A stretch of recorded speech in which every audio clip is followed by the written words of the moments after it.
Thank you guys for coming to Comic-Con Africa. Welcome to Comic-Con Africa. With us, we have Peter from Nigeria, Tino from Zambia, Bezeret from Ethiopia, Eton Comics, Zimbabwe, I'm sorry for that, and Salim from Kenya.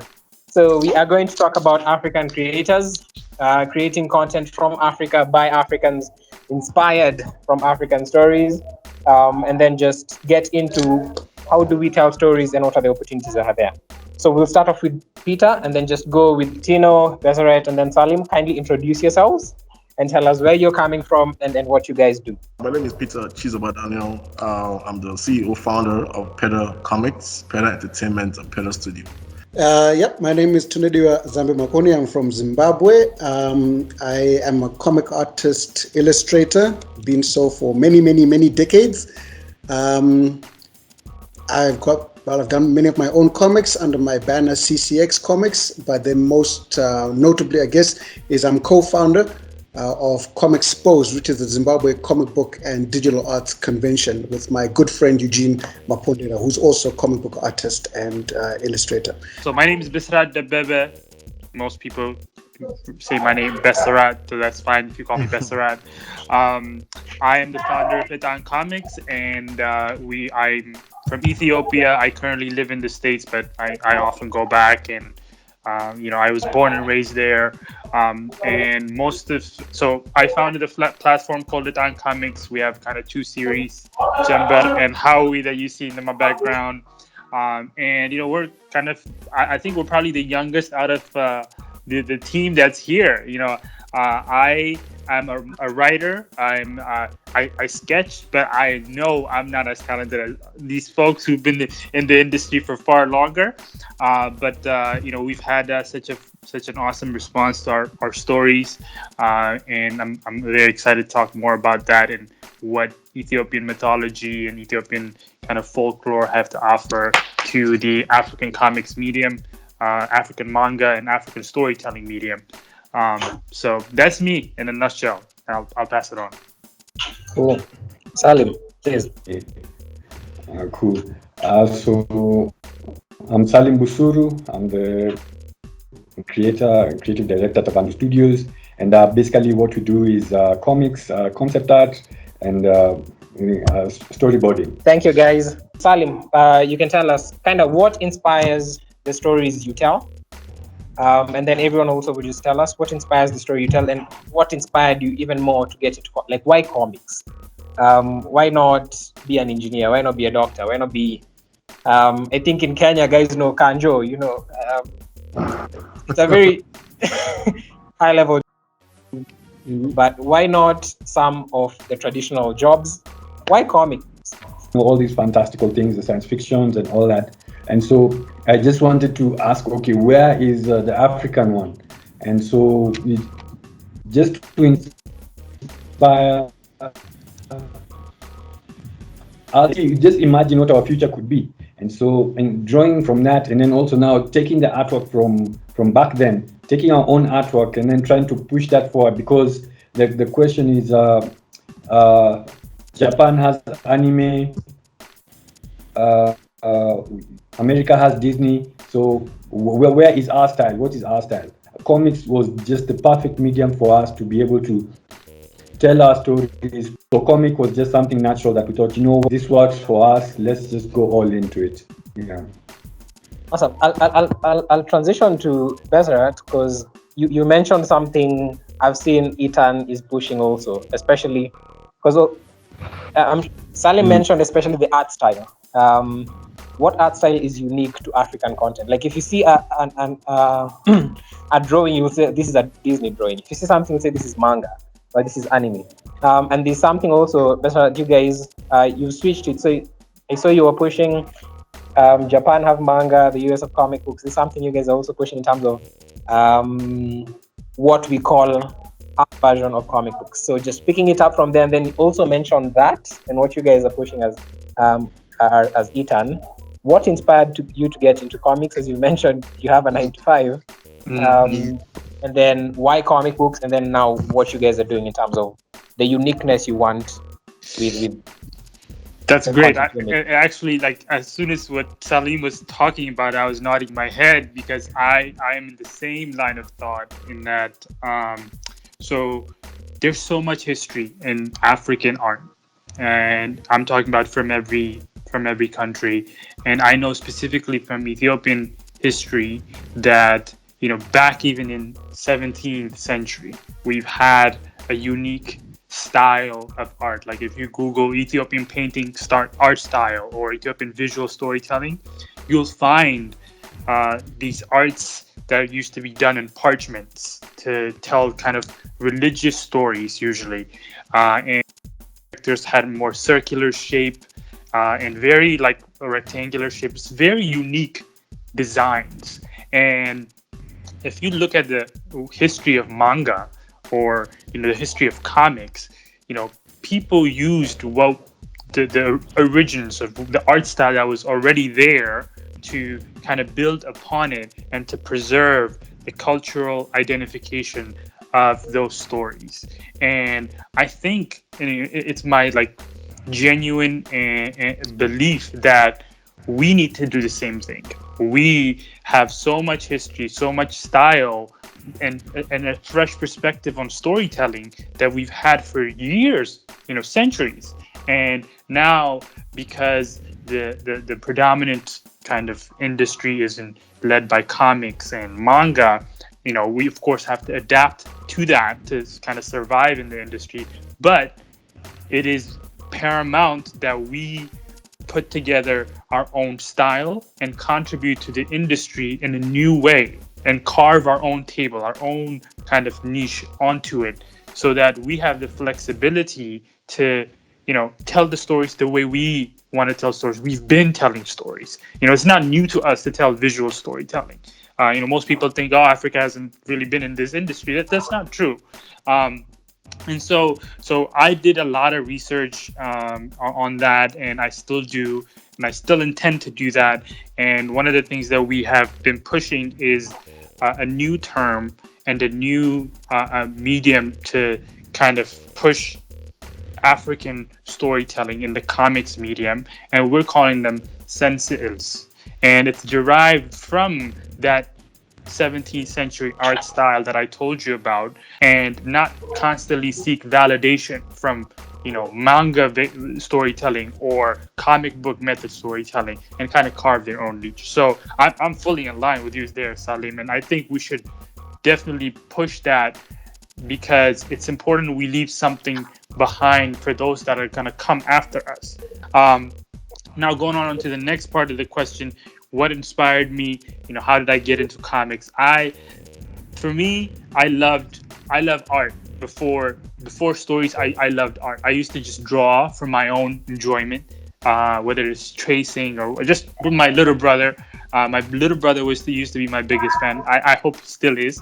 And I used to have a lot of fun with that stuff. And I never knew comics existed until I came to the US. I only knew about the movies, all that stuff. I just follow video games. You can't pass anything by me. But the books and the manga is when I came here that I saw. I was like, wow, this storytelling method existed like this. And so I dove in. I used to just binge read the heck out of them. And then that's kind of where the fire kind of ignited. You sketch something, you put it together, and then you just, once the art is done and you hold the book, you're like, oh my god, this has happened. And that's a very rewarding. I'll skip to Peter. There's something I really want you guys to that's coming to funding.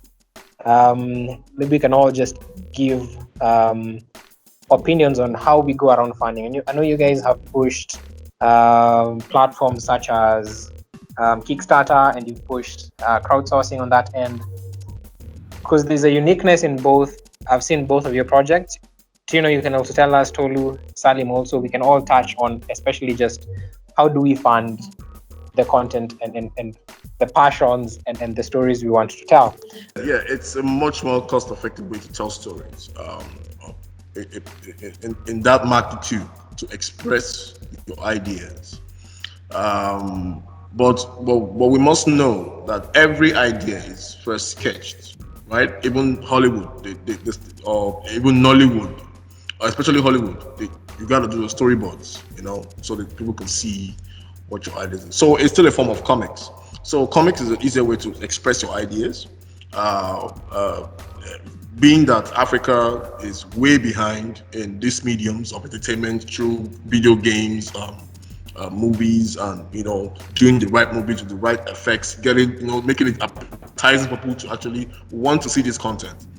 And comics have gone very far through mangas, and we've seen how they've excelled in the West, in the East, and even in Europe. We've seen how manga started. And so I decided to use to come out with comics because that's the fastest way I can spend money. Because to do a big project movie, you're taking on millions of dollars or millions of naira or millions of whatever currency. Yeah. So, and of course, definitely, I've always loved comics since I was a child. Everybody loves art, though, but for people like us, it's kind of different. Now we want to do it, we want to create it. So I decided to start the comic book because that was the easiest way to start, to build something. So the first comic I drew myself. So while we are building our brand to get the right investors involved and building the publicity, get people involved. Okay, see, we're now making comics of African content, like the way you guys see these things from other countries. Come and see African aesthetics. Comics is number one. It's the fastest way to showcase your ideas. It's not like it's cheap, but it's just the easiest way for people to actually bring out their ideas. It's a very heavy, pertinent point, especially on funding, and especially the market where we are in. You can't just walk to an investor and, what are you doing a comic book? Are you crazy? Especially in Africa, just to point it out. Tino, just why comics? How did you get to comics? And then we'll hit Tolu and how they do it, and then we'll get into funding because I'm sure that's important. My story isn't that different from Peter's, actually. Years ago, when I was a kid, primary school, I also had a very, very good friend, and he had this massive comic collection. So it was my first introduction to your superhero comics. Before then, at that time, in the supermarkets and in the stores, you could actually buy comic books by the till, like by the shelf. But it was usually your Beano, your Buster, those funny comics, not really like your major DC or Marvel. So that was my first introduction, and I was like, yeah, this is amazing, this is it. And then when we were in school now, and he introduced me to all the other stuff, we had a bit of a rivalry going because we both could draw, and so we started making our own comics in like grade 6. So he would make one, then I'd be like, nah, I can make better superheroes than him. Then I would do something, then he'd be like, no, my issue 2 is going to be better than yours. So we did that back and forth for a little while, and I guess somewhere in that, the love for it came. The like you're saying, the ability to tell your story, to express really quickly. Because as a kid, it's not like I was going to make a TV show there and then. And definitely no one was funding me at that time. So it was the quickest way to tell a story. I fell in love with it, and around grade 7, I decided I wanted to be a comic book artist. I had no idea what that looked like, but I knew it's what I wanted to do. And just like your story, my parents also thought I was crazy. And my mom tore up a lot of my drawings and threw away a lot of my stuff. Because they thought, no, our son is going to be destroyed. He's going to... Yeah. That's a very common factor in Africa. Very common factor in Africa. If you're not a medical doctor, if you're not a lawyer, if you're not an engineer, you're nothing. You're just wasting your time. I think there are a lot of traumatized artists out there. But anyway. Yeah, traumatized. For real. So we need to see expressions on this, man. Maybe. For real, man. For real, I agree.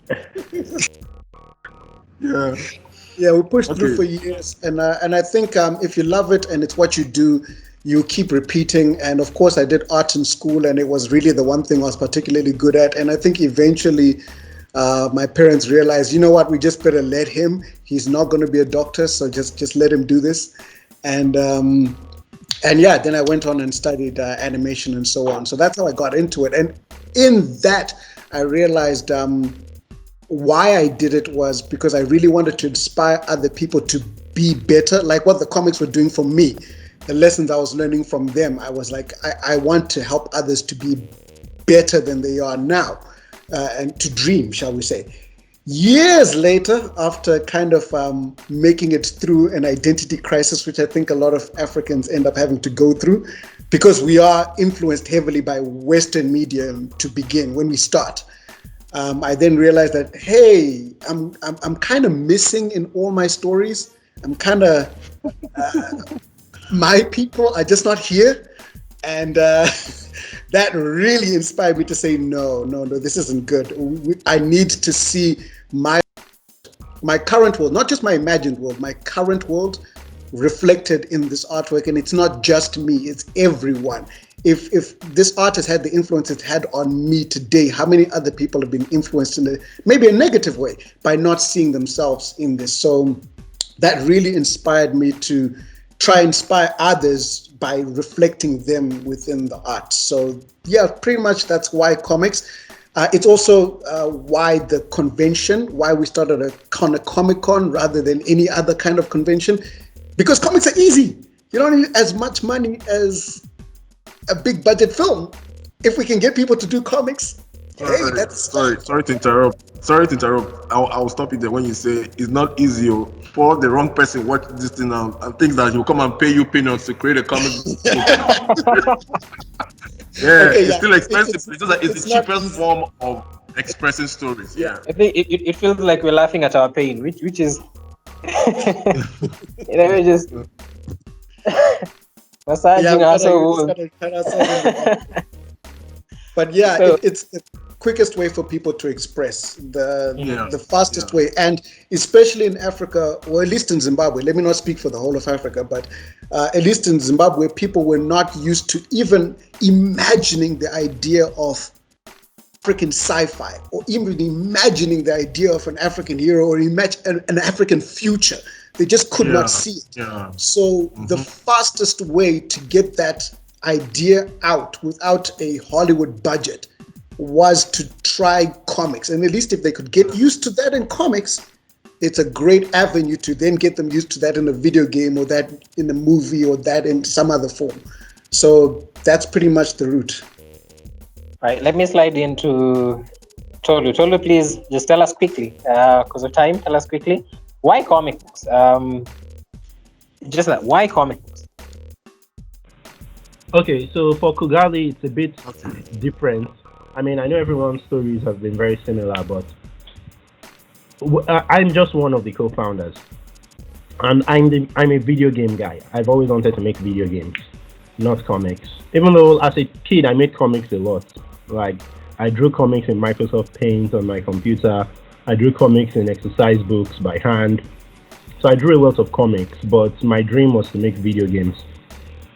And when I started Kugali, my co-founders were childhood friends who also had a passion for comics, animation, video games, all of that.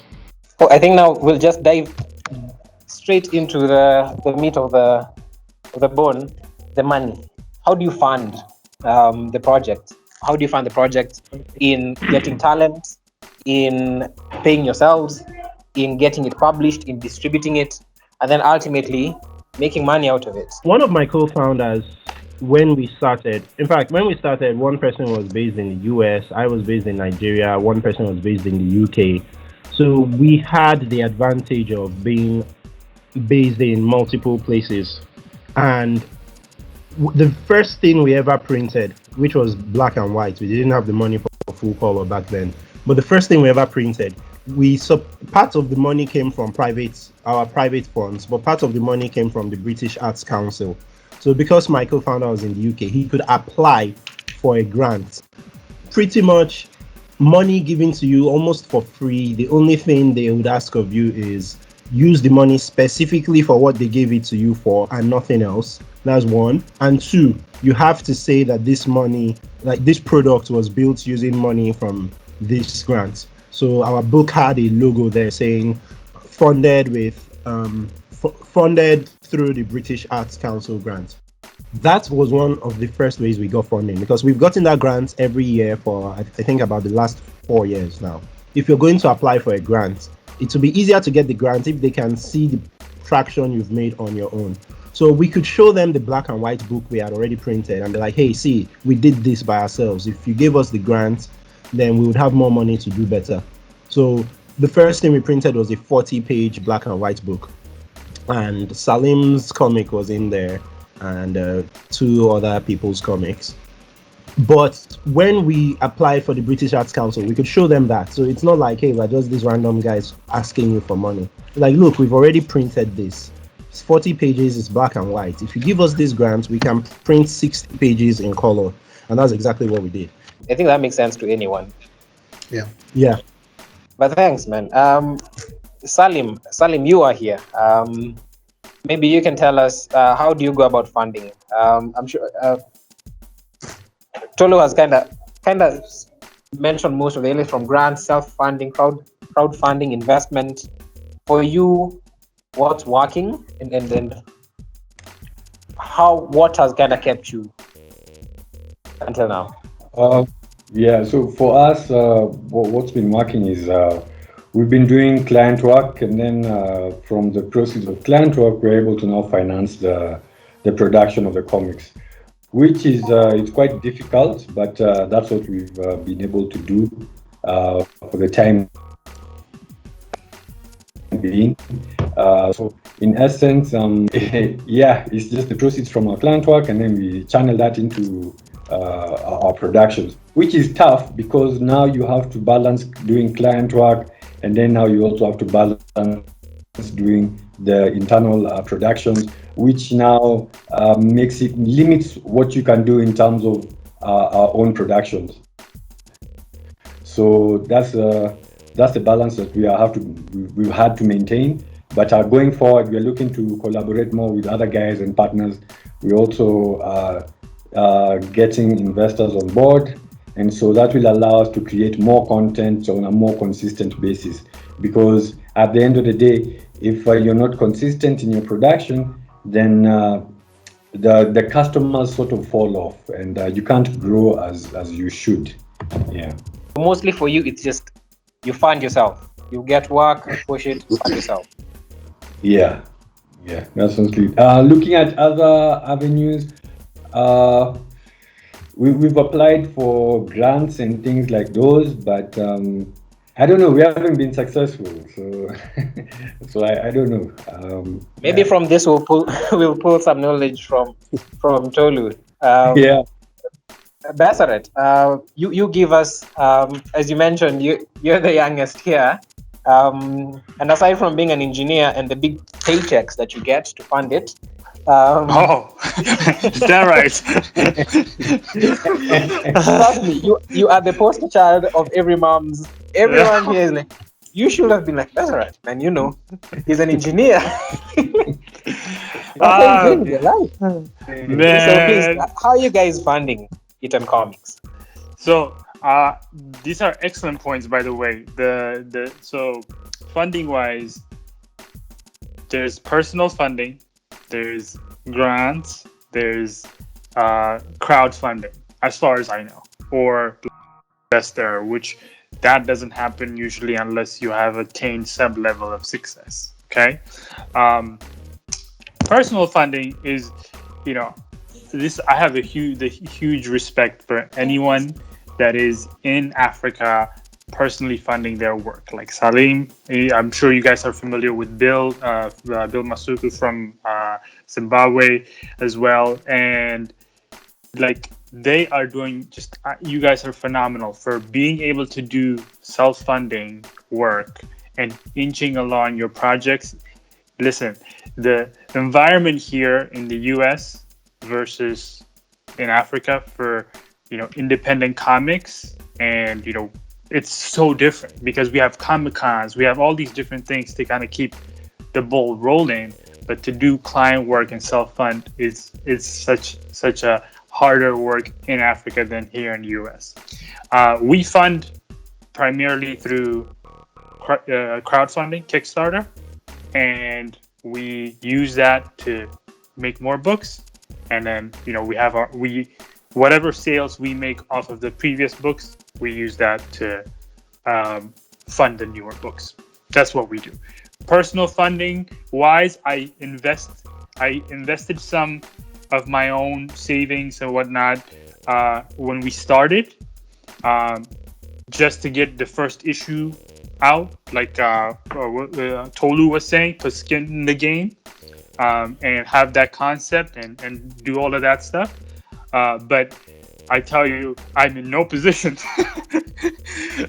despite my full-time job, to be investing in my in my business as like I would like. I would love to do that, but it's tough. But thankfully, crowdfunding platforms like Kickstarter are so good for the independent community of comics and visual storytelling medium, or Indiegogo for US, or I think anybody else who has access to them.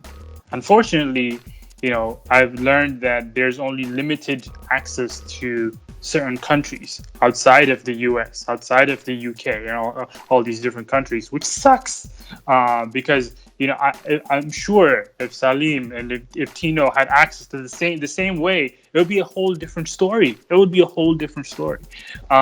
So from funding perspective, I think that the best thing, like it depends on where you are. One, like the access you have depends on where you are. The different avenues are, again, personal funding, crowdfunding, as far as I know.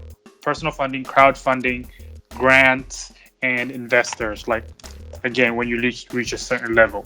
And like access to those depends on where you are. If you're in US and in UK, you have access to like all of them. If you're outside of that, you're limited access. So the best ways, if I was living in Ethiopia and I was doing this, the best things I would do is, again, go after the grants. I would probably try to partner with people who have access to crowdfunding, reach out to like the British Council, all these different platforms. I think those are the best avenues. That's what I would do. Obviously, because I don't live there, I can't speak to it like Tino and Salim do. But that's what I see. There kind of feels to be a theme. Maybe Tino, you can tell us from your perspective, if getting access to the international market helps, or if you have networks to the international markets helps, because platforms like crowdfunding are not that popular in Africa. The complications of funding this side. We are self-funded, and I've been personally self-funded with my own work for the most part. So yes, there's your grants, there's your Kickstarter type stuff, there's your self-funding, and there's also family. There's family and friends. The 3 Fs, friends, families, and fools. Yeah. They really. This is why you can't use engineering money to fund comics. Family. So I'll for my first comic, though, the one I managed to get nationwide. Look, it was I did get a lot of help from family, but I wasn't. They were not prepared to give me financial assistance at the time. They rather encouraged me to look for grants, and thankfully I was able to get one from the Culture Fund, which I guess is funded by a lot of different people, but it's the Culture Fund in Zimbabwe.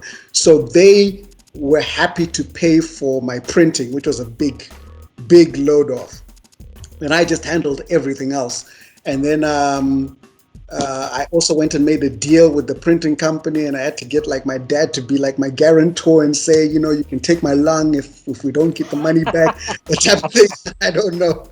But we got it out, but it took a long time to repay because it was also the first Zim, so people were unfamiliar with buying. I didn't get my sales back quickly. It took a while. Later, we decided that that method doesn't quite work. We're really going to have to self-fund. So I do have a day job. And there was a time when I was running a creative studio, much like Salim, which was doing animation, digital art, and all that sort of stuff, and a lot of storyboarding as well. And that was what I was using to try and fund now I was trying to fund the entire convention and the publications we're doing within that. So so those were the routes we ended up trying to use. We wanted to use Kickstarter, but I don't know if it's the same in many or most other African countries, but we literally had no access. We could not. We can't even buy an Adobe license.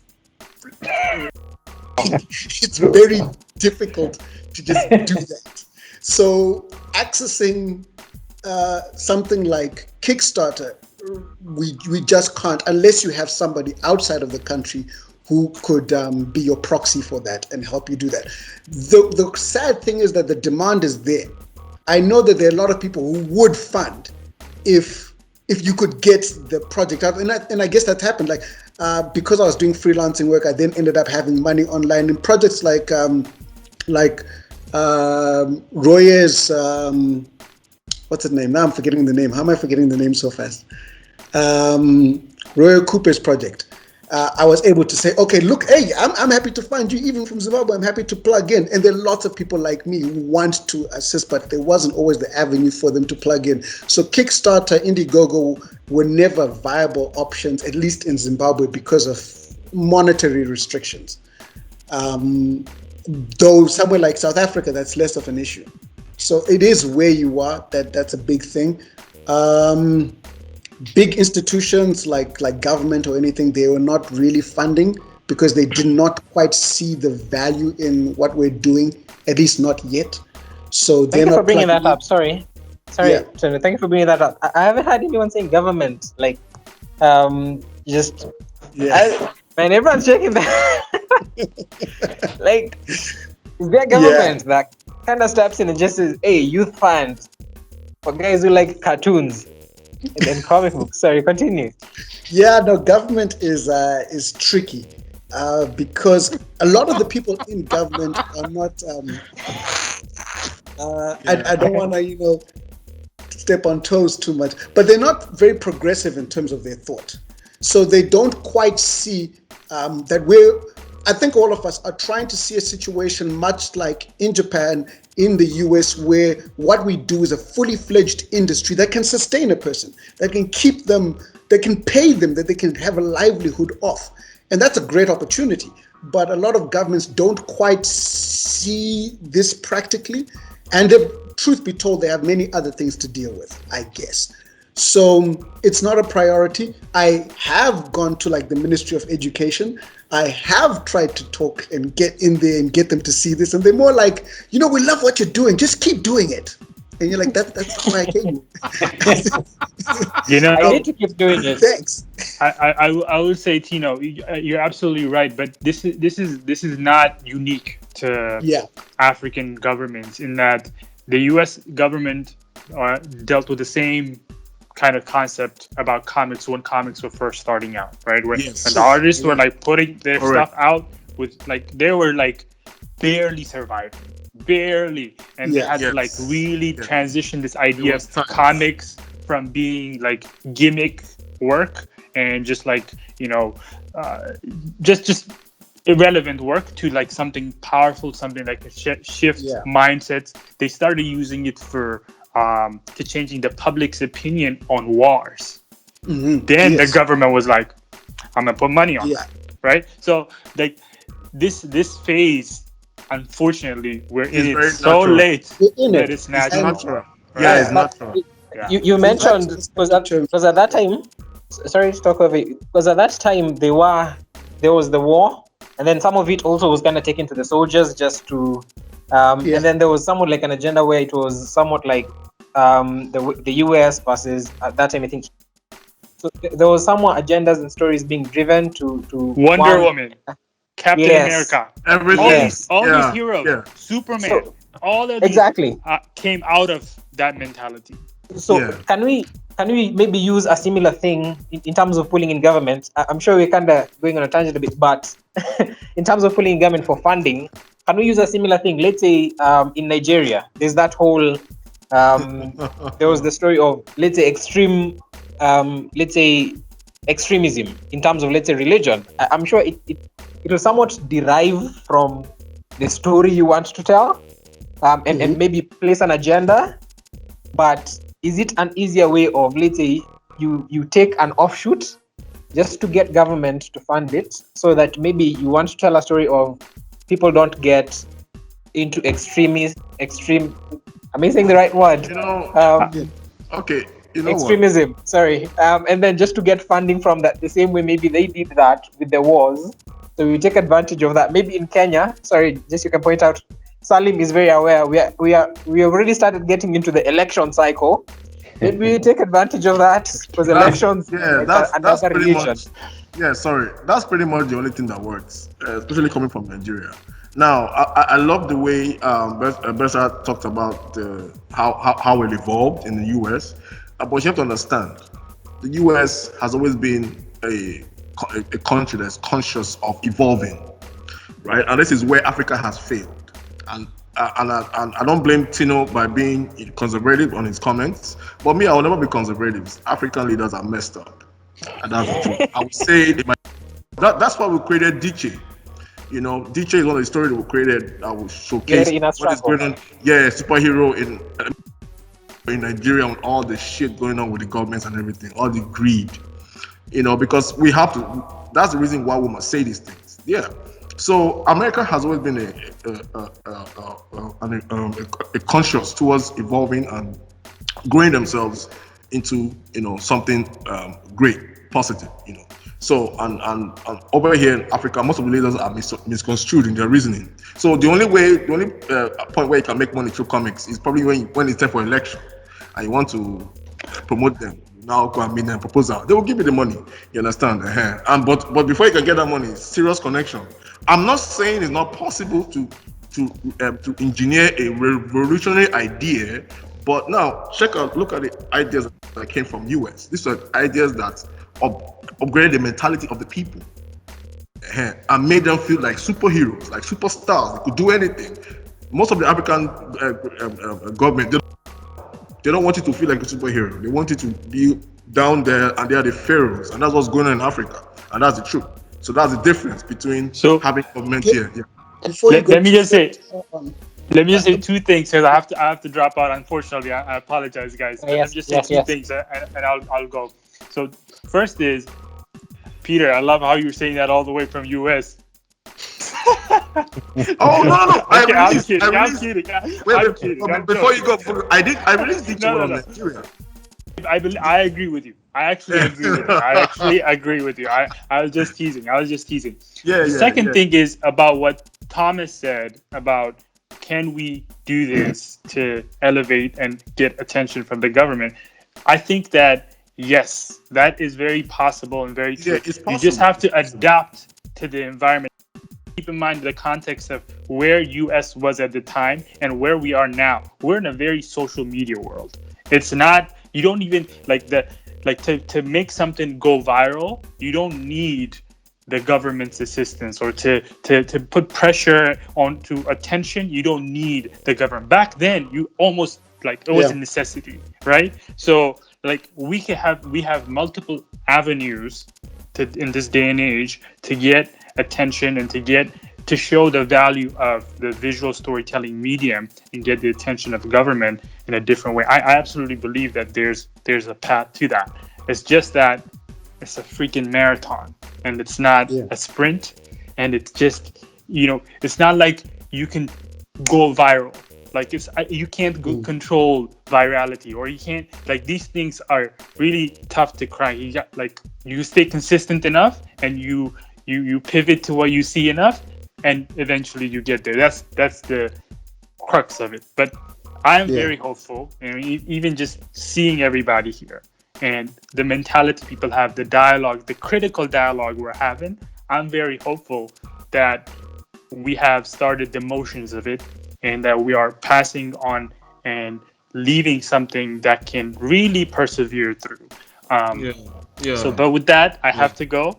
It's wonderful seeing everybody. Thank you so much. I really look forward to seeing this whole thing. Peter, good luck on your Kickstarter, and go Nikon. Go Nikon. Thank you, man. I appreciate it. All right, I'll talk to you guys. See ya. Tino, kindly finish up on your trail of thought on what you're talking about, and then we'll step. Then Peter, Yeah. you can tell us where the money is in this thing. Well, yeah, I mean, that was a great finishing by Besserat there, because he did mention quite a few very good key points, which are that it is different. From the days when there was the wars and stuff happening in the US and comics were beginning, it was also like one of the few forms of medium everyone had access to, so that helped. Now things have changed. We've gone more digital. There's many other ways of reaching people, so it's different. We can circumvent certain things. But the thing I was going to add was that the other method of getting your stuff out there or getting people to fund you, which is not a fun method, but it's one we use. If you can't use government, there's NGOs. They also like to fund. True, they have their own agendas, which is very unfortunate. That's kind of like the grant way. Not necessarily the grant way. It's more like an NGO that might have, like, I've done work for Save the Children, where they wanted to do like a comic kind of thing, and I was like, okay, fine, I can make this kind of story, make this kind of thing that fits within your narrative, but is also fun and exciting and interesting for me, and gets comics out there. And doing that kind of work can also then bring in the money to fund your own personal projects. But it is getting stories out there, and sometimes those organizations want long-running things, so you can do stuff for people involved in conservation and nature and all of that, which they're always happy to fund, and then you use that money to push your own personal projects. And I guess that's the case with art all around the world. We're always having to do that other work, which then funds your personal work. So that's another avenue. You made a very good point, and you've given me something in terms of, because at the end of the day, you want your content to be out there. There's a unique story. Sorry, Peter, you will get into this. There's a unique thing I think we're all familiar with, Super Strikers. I wish we'd have gotten him just to tell us their story. Right, the legend goes, he got the publisher to approve his deal, and they put, because it was somewhat replicated in most markets, where the comic book came inside the newspaper. So the print was already taken care of, the distribution was taken care of. So it was now just getting advertisers on it. Because at the end of the day, let's say if I'm a parent and my kid is insistent on getting the Saturday newspaper, I'll be like, okay, because Super Strikers is in there, okay, I'll just buy it for him. Here, take it, read. So that kind of helped, and then you can get advertisers. So just pointing out on advertisers and being our market, I think, which is smart, and he was also smart to make the names unique. I honestly thought Shakes was Kenyan because of McKenna, but in South Africa it would be a different name, in Nigeria it would be a different name, so which was very smart. Can we have maybe somewhat similar ideas, not necessarily copy and paste, where we circumvent the costs and leverage maybe some of these guys who are already heavyweights in it to give unique content for maybe a different market that they're looking at? For someone, let's say like me, who won't buy the paper, but because my kid likes Super Strikers, I'll buy it because of the comic book that's inside there. Just a thought on unique ways maybe to go around costs. One, advertisers for it, and maybe two, now just the publication side. But Peter, it was just food for thought in unique ways just to go around the hurdle of resources, especially in terms of funding. Peter, how have you guys gone about it? And what are the challenges maybe just you're facing, even right now, starting, and even right now just going forward? Before you look for investors, you have to have done something. You have to have shown that you can, that the business is actually moving in a direction. It's not just an idea. It doesn't make sense just on an idea, unless you're already made. Then probably an idea has already worked. Then you can tell anybody, okay, my idea worked. I want to have this another idea. Then that's going to work. But when no one knows you're just starting out life, you have to prove yourself, because business is not for children. So we self-funded for a while. Then we had to intensify the service part of the company. Building websites, doing a lot of websites, doing a lot of storyboards, designs. At the beginning, it was basically me, so I was doing a lot of jobs. for myself. I was, thank God, I was able to multitask at my younger years. And now I can't do that anymore. I focus more on one or two things. When I was younger, I was doing a lot of multitasking. I'll build a website, I'll do graphic design, I'll do this, I'll do that, I'll do that. I'll probably do like 10 at the same time. So I was just building momentum, to push off. So when I decided to push up to start the comics, I started investing. But along the line, of course, we still continued getting jobs, because you got to sustain the business. So, but for me, basically, I've not paid myself in a long time. I can say I started paying myself this year. Yeah. After all the long years, after almost 10 years of trying to understand the business, know what we're going to, and the payment is just one small thing. It's not really like I bought a big house or something like that, So, yes, I looked at Super Striker because they have done very well. I've seen their method. Yeah, I tried it as well. I tried it with Tech Kids, and Tech Kids was successful because when we started printing Tech Kids in I think 2015, but literally I had to take it to stores myself, and I gave a lot out free, because I wanted the books to be out there. So I printed a lot of copies. I printed almost like 20,000 copies, and I gave almost like 7,000 out. Gave it to kids, So, that momentum, and I put them in the stores. I wasn't looking at returns because I know it's like if you're looking for returns at this stage, you're just wasting your time. So, yes, I did get some angel investors, some family members, and some friends came in to drop one or two, little fortune to help me push, because they just say this guy is so bent on this thing. Okay, take this one. If you can They don't really. him. They have their doubts. But they see my passion as okay. Take this small fortune. Okay, push. So I keep pushing. Then over time, because I actually wrote them down so I don't forget them. Yeah. So we got some angel investing into the. Then of course jobs came in. As once I understood that as I grew older, as I kept on building my portfolio in services I render, I started getting higher paying jobs, and that made life a lot easier, So it made pursuing but I knew that I can't keep on doing this, The business should stand by itself. We need to put it in such a place that it to stand by to start generating income on its own. So I don't need to keep on investing money that we make from because there's so many factors affecting it. You have distribution, you have you have the general issues in Africa that affect funding, pushing a business like this, whereby you have you got to pay more because power supply, so many other things, so many factors affecting it. So the quest for investors intensified. We got in touch with some investors, and at first in Angel, now we're chasing the capital, what they call them, the venture capitalists, the people that really bring the big bucks and get this to the waste. So basically, it started from pocket funding, out of pocket, over to doing jobs to maintain the business, to keep the story alive, keep printing as much as we can, so that we can print 1 million copies. Print. Then, of course, at the time we only had Lagos Comic Con in Nigeria, so it was a good avenue to just have people come and see it. So every year was more of a test. So it hasn't been an easy road. It's just a passion, So now, then I did the Kickstarter. This was about 3 years ago because I was trying to push the comics outside Nigeria. I was trying to get other people from the world to see it. On the point of Kickstarter, sorry to cut you. Could you? How do we get someone who's never used it?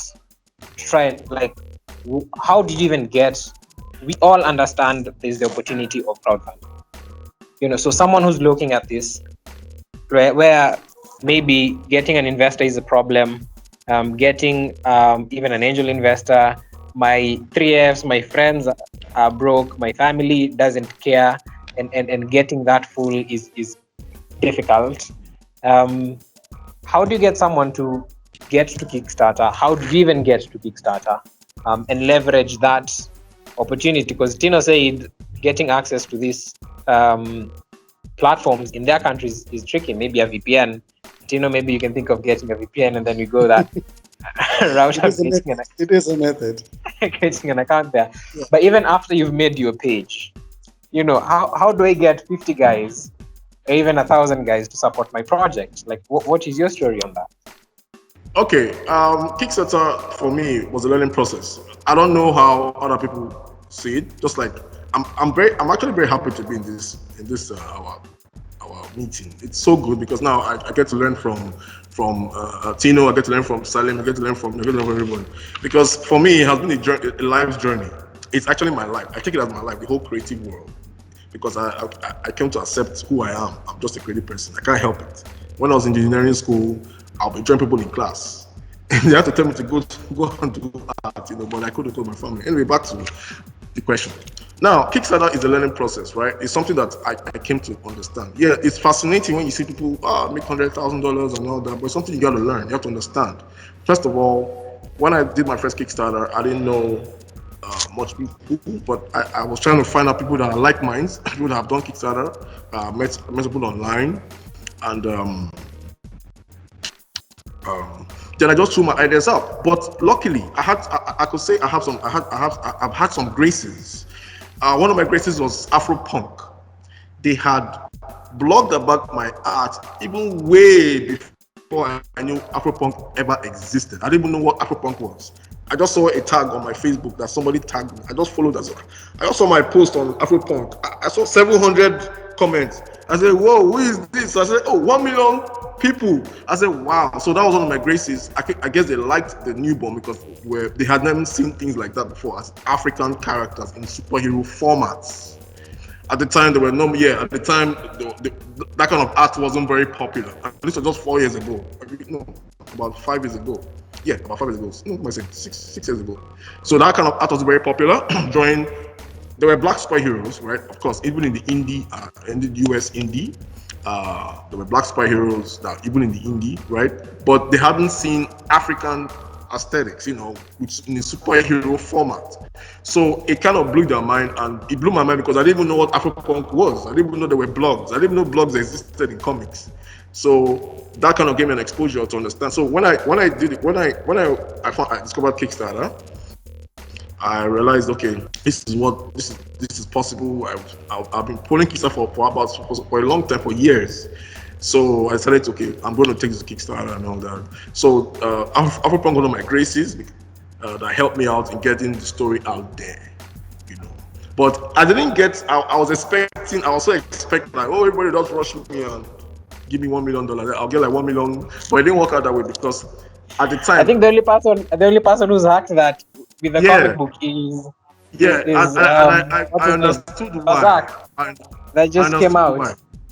Yeah, I understood why. At the time, people were not ready for that kind of story, but now it's more accepted now because Black Panther actually paved the way for that thing to happen. Because when I did it, people were like, what is this? Yeah, African is nice, but how do you?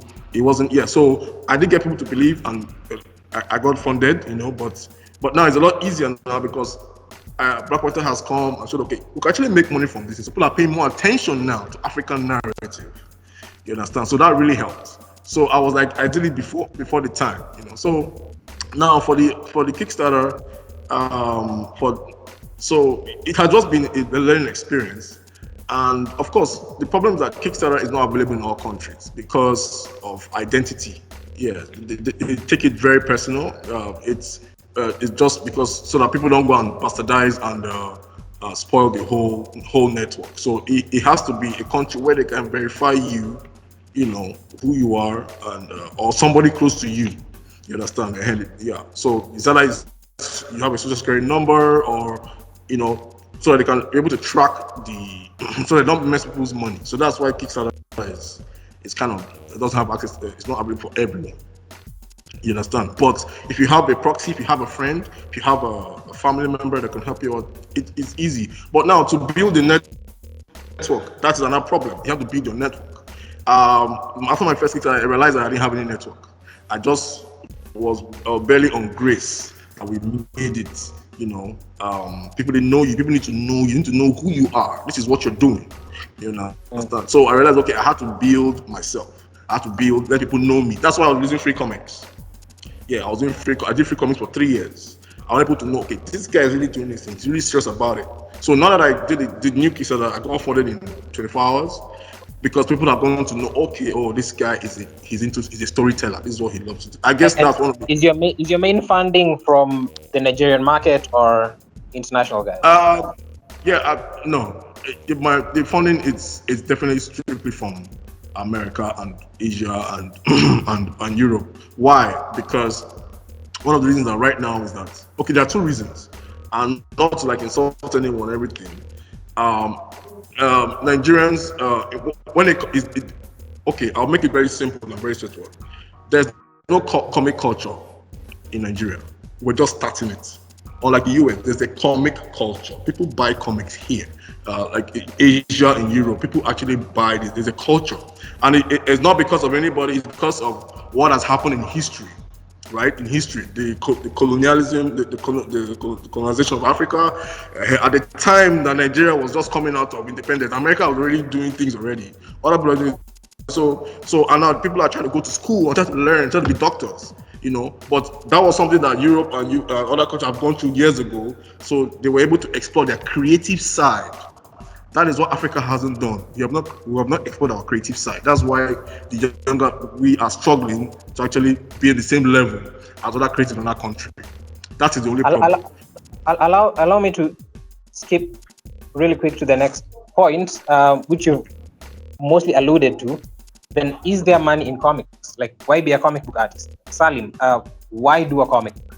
Why don't I go just maybe work for an ad agency or a creative agency or a digital content company? Like, why be if sourcing for funding is a struggle?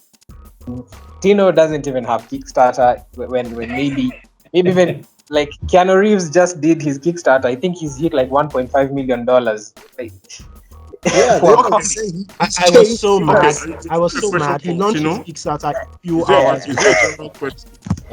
Sorry. Tolu was saying something and then yeah, I said I was so mad because he launched his Kickstarter a few hours before Kugali's Kickstarter started. So we were going toe to toe with him throughout. No, on Keanu Reeves Kickstarter, it's basically a Boom Studios idea. You understand? Yeah, and Boom Studios behind that. And it's for their fans, and it's particularly for Keanu Reeves fans. I'm sure that guy would have said he's doing a comic book on a paper towel, and guys would still have funded that thing, like, even without Boom Studios behind. It's for his fans. It's for his fans. That's why he had 20-something thousand fans, people that bought it. So it's not a comic industry. That's crazy. So maybe Keanu wanted to partner with Tino, and then he has Zimbabwe. There's no Kickstarter. That's $1.5 million gone. I just need to highlight Keanu. Just tell him I'll put you in the comic. No, okay. Well, so sorry. So my point is, why get into it? Like okay, if it's Kickstarter, there's a problem. I'll answer that very quickly. If it's selling it, how do you sell it? How do you get advertisers onto it? You are the artist, you are the marketer, you are the funder. Let me start with Salim, Peter. I know you're okay. Let me start with Salim, and then we'll come back to you. Why? Okay, that I've also been thinking about that recently. Like, I've seriously been thinking about that, whether I should just go do client work or I should continue making the comics. And then I think it's something Peter said. We are artists. I mean, we just want to create and we want to do these things. How we don't know anything else. So for me, it's also the other aspect of it is another thing that Peter mentioned. It's about the West has embraced evolving, and growing and growth. And so for us, what I really see is that the future is for us to imagine, and then it's executed. Yeah. So who are the ones who imagine? It's the artists who imagine. So if you don't imagine a better future, then there will not be a better future. It'll just be more of the same. So for me, that's more than just making money. It's about showing us that things can be better, how things can be better. You can say things can be better, but you don't know how to picture it. But artists can picture that. And so if we can picture that and show it to the people, I think that is our contribution to society, to help us dream. So that's mainly why I'm still here. Because it's not the money. There's no money right now. Okay, I don't know. Sorry, I will have to say something. Yeah, you are right, and also there's also money. You understand? The money is, of course, at the beginning, at this stage now, is service oriented, because the comics is a kind of fine-tuned network for a particular kind of people. So, but for me, comics is not the end point. Comics was a way to start. I want to make animation. I want to do video games. But before that is possible, you have to show that it is worth it. You understand? Because there hasn't been video games and animations of this kind of African aesthetics forever. There have never been any. You understand? We've enjoyed samurais, we've enjoyed ninjas, we've enjoyed American wars, we've enjoyed space movies, but we've never enjoyed African in this medium. But we have to show the world that it's possible, and the only way we have to persevere. There's no other choice. Yeah. And there's one more thing I'll say. Could you also add, on top of, if there is money into it, or why even do it? How do we then ultimately? How do we get our industries? Sorry, Sally, maybe you can also please also add on to that. How do we also get our industries to where Japan is with manga, to where the US is with comic books? And then ultimately, at the end of the day, we don't want a scenario where it's not that we are saying we don't want the likes of Disney or Warner Brothers or Universal Pictures coming to the market, but it's not right when we have our own stories, but we are not the ones who are telling it. Black Panther was awesome. It's awesome to highlight the creativity and the potential for African stories. But what if you had a Black Panther done and told by African creators? So please also just add on. Yeah, I don't know. If Africans were telling their stories, we would not tell Black Panther's story. We would tell our own stories, like what we're doing. Salim is doing, like what Tino is doing, like what Bezard is doing, like what I'm doing. Like you can see, Chayoma is East African mythology. Now, yes, there is money, and the only two ways we can make it as big, it will take time. It's just ruthless perseverance. You just have to decide not to quit.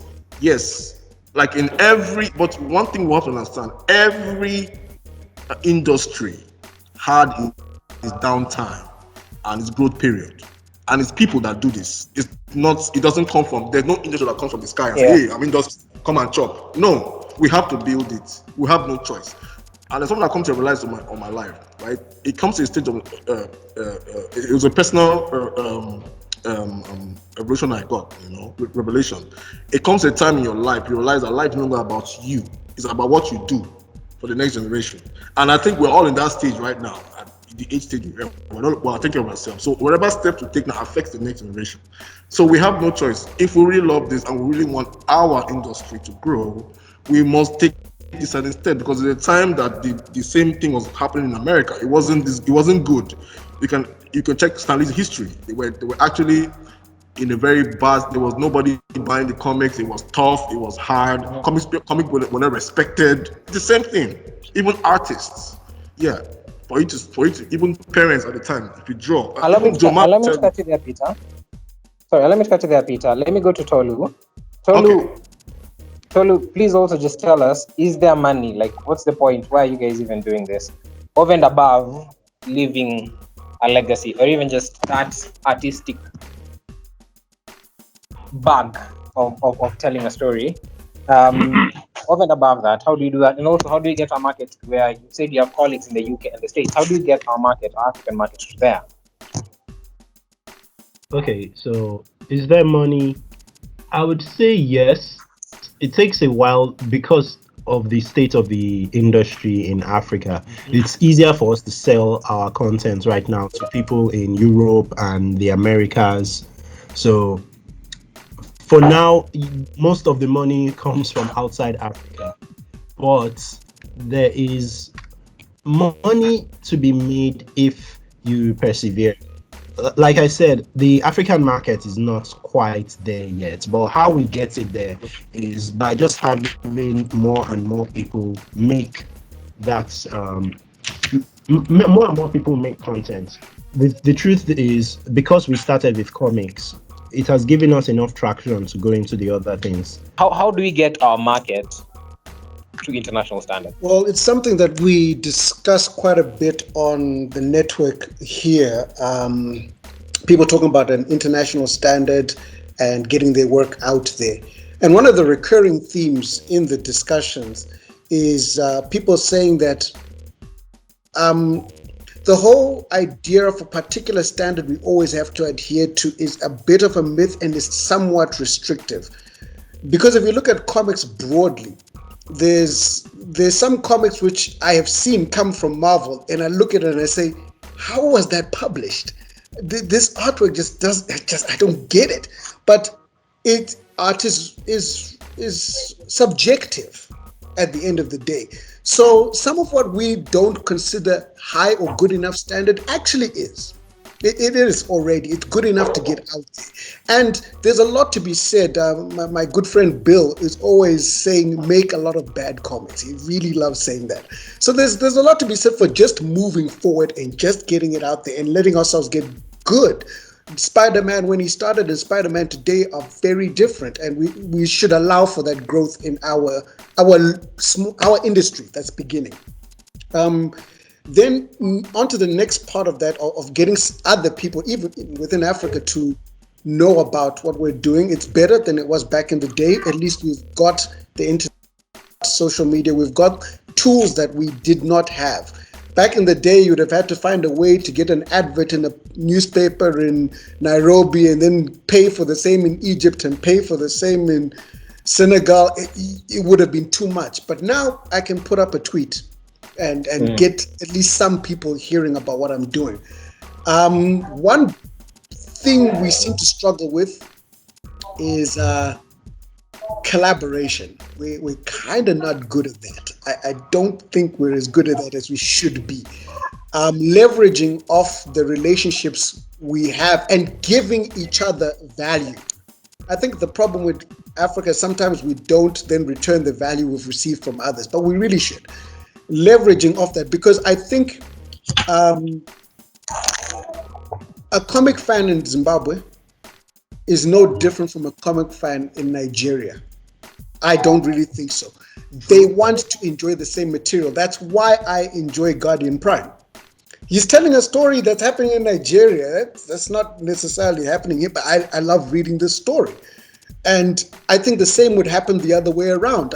People in Nigeria would love to read about Razorman. So there should be this transference or this networking between us in order to build that critical mass that will allow or have people have enough interest to get to the point where we can start making movies, to get to the point where there'll be enough people to support development of a game or to get investors interested in developing a game for something. So I think the real way forward for us would be to all do a lot more collaboration, a lot more partnerships, a lot more sharing of our materials so that we benefit off each other's networks and of each other's audiences. I think we need to share audience. America is one big network, but it's multiple states. We are not doing that yet. That's where we're failing. We're not doing that. But I don't think a guy in Chicago cares that much about someone in New York. They're sharing information. And I like your point. I think Totally agree with you. Let me just do a shameless plug. That's kind of like the whole agenda of even Comic Con Africa. How do we get? I think Nigeria, from the last, if I'm not wrong, I was told has like 35 studios. Just pumping out comic books. Like, Caption is there. Maybe Peter can tell us if the consumption matches the level of creation, but the talent pool is there. If it's storytelling, how do you leverage a writer maybe in Kenya to get an artist in Nigeria and maybe push it through distribution in North Africa or South Africa, someone else in South Africa? I think that's a very important point, especially on collaboration. And I hope here we can even go beyond the conversation here, where Salim will talk Tino and Tolu and Peter. There will be that collaboration, because that can also be a barrier to the resources problem that we, especially the financial problem, where we work together and leverage skills and knowledge, where you don't need to pay me. I will leverage your skill in writing. You will leverage my skill in drawing. Someone else will leverage their skill in distribution, in accessing a different market, and make something out of it. So that's actually a very nice point. To finalize, because of time, like I like where it's going, but just to finalize, kindly give 1 point, just the final point from everyone, the final point. What danger do we face when we don't tell our own stories? And also, what's the future of comics? Just give a very quick, brief point. Salim, please start, and then we'll go to Peter, then Tolu, and finish up with Tino. Give a point. What dangers do we face if we don't tell our own stories? And then what's the future of comic books in Africa? Yeah, so I think the danger is to be taken over. And I really like the points that Tino made about collaboration and just leveraging each other. And I think if we don't do that, we run the risk of losing our own voice, and then we find ourselves complaining to Hollywood about representation and all these things. Yet we are not doing our own things. Yeah. So we need to create our own party instead of trying to go and jump onto other people's parties. So I think for me, at the same time, now about the future, I believe the future again goes to that same point of collaboration. I think there will be more collaboration and there will be more working together because once we take Africa as one country instead of multiple countries, I think that is the future, basically. That is the future. Yes, we have to collaborate. That is a very strong forward movement. I'll just give a quick example, like what we did for Unicorn. Unicorn studios came together to make noise, and we got more people to know about it because the industry is not at a state where it has enough money, or individuals have enough money to actually run a $1 million ad on CNN. No one can do that. So with our little community, we all collaborate. That will really give us a strong head. And it's not because it's Africa. Sorry, I'll be too long. It's because it's the standard thing to do for any industry. Even in US, you can see collaboration between studios. Universal Studio working with Paramount Pictures. So it's normal. So I think that's a strong way for us to actually work together, bring heads together, build things, and and get it out there. So about threats, I'm not sure I can think of any right now. I mean, I don't want to pretend I'm such a professional that I can predict the flow of the future and say, you know what, this is coming if we don't do this. I really don't know. I think we are the second generation.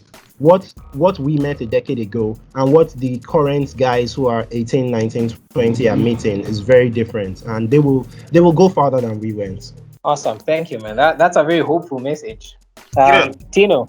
Okay, Tino, finish. There's something I want, a very small something. Just you have a burning point. Okay, Tino, tell us and then finish up. Just to wrap it up. I totally agree with that.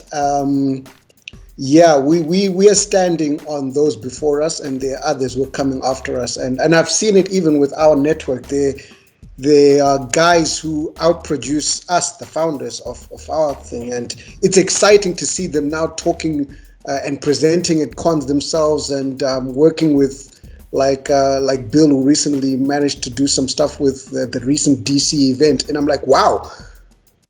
When I started, this wasn't there. That opportunity didn't exist. And so every generation, it is going to improve. So progress is guaranteed. In terms of threats, the threat is disappearing, I think. If we don't tell our stories, the rest of the world has zero interest in telling them for us, unless they're making money to be made. Yeah, that's true. Yeah. And when there's money to be made, they'll be telling it like I love Chinese food, but I had the opportunity to go to China, and I really didn't like Chinese food in China. I didn't like it. I just didn't like it. But I like the Chinese food here.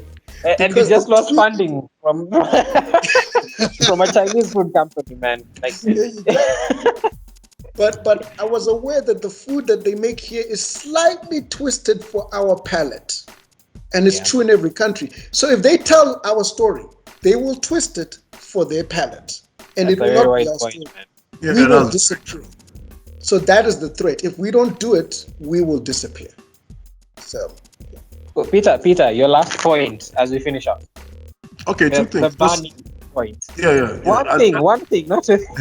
I just what he just said now. Like, okay, quickly, identity is key. That's why we must tell our stories, and it resonates on our existence, identity, on our. Secondly, this is the major point. I know, most people are born into the world seeing big brands, so and they don't understand what it takes to make these brands happen. So we're only going through the natural phase of life, which is growing something. You understand? The big guys of the most popular illustrators like Todd McFarlane, like Joe Madureira, these guys went like to the guys we have in Comic Con Africa and learning. Yeah, they went to the same phase. Remember way back when they started Image Comics, they left. Very much. They will be in Comic Con Africa. Yeah. So it's a phase. And as far as we just have to stay resilient and focused. That's just it. And there are ways to make money, like my good friend here. You are an artist, you're a creative person, you run the services, you keep the business going up till you break even. That's just the way it's got to be. You understand? Then the big boss come. On my person, I have made some money, custom lots of my comics. I did licensing through notebooks to a company called Maple Leaf. Yes, those are the little intricacies of what the future is. It's a very nice, unique deal, Yeah, so we just have to keep doing it until we start making the really big bucks, which is only time, just the time is different. That's all.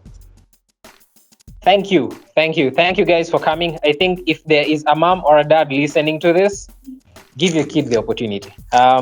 Is it easy? No, I don't think there's any space that is easy. If it's the traditional sense of lawyer, doctor, engineers, we know doctors are striking. We know there is a problem with pay. We know pilots now, flights are down. There is no assurity in any space you may push yourself or your child to. And in terms of making new things, let's tell our African stories. I like the positivity and the optimism, because like anything, I think even if it's drawing from Japan or the US, they have grown, so we will grow. So thank you for coming through. Thank you everyone for logging in for Comic Con Africa. See you in the next panel. And hopefully we also see you guys again next year live at NAICCON, and just have a booth for Tino and Peter and Salim as usual. Yes. And also for Gali, man.